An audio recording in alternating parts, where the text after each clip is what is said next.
حقیقت نام آثار حقیقت خانه میخواند. یکی در کوه ساری شاد ماند قصر میبیند. یکی کاشانه غم در بغل کاشانه میخواند. وطن ای جان، وطن ای دل، وطن ای سرزمینی گل. بهشتی ما، بهشتی ما، بهشتی ما، بهشتی ما.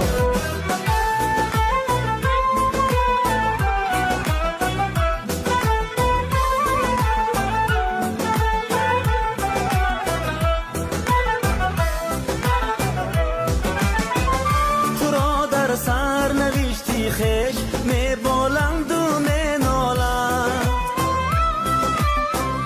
یکی را در غریبی یک کفی خاکی تو جان داروست. یکی در دامنت همگامه‌ای بیگانه می خواند. وطن ای جان، وطن ای دل، وطن ای سرزمینی گل. بهشتی ما، بهشتی ما، بهشتی ما، بهشتی ما.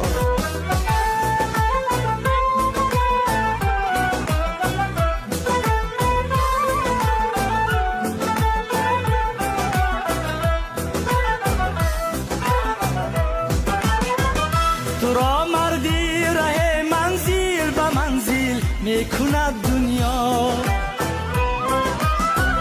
هوس پیمانه یک گردشی پیمانه میخواند.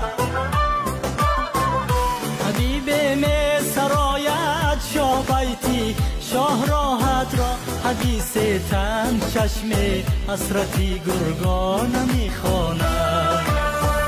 وطن ای جان، وطن ای دل، وطن ای سرزمینی گل.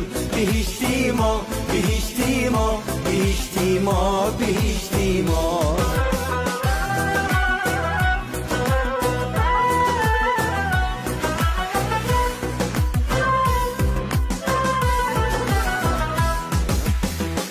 محل باز ذکری نظر صد فارت خانه. جهان سازه ز هستی گوهری یک دانه میخوانه. تو اما با همه یک مادر هستی، یک وطن هستی که هرچی آید از فرزندها شکرانه میخوانه.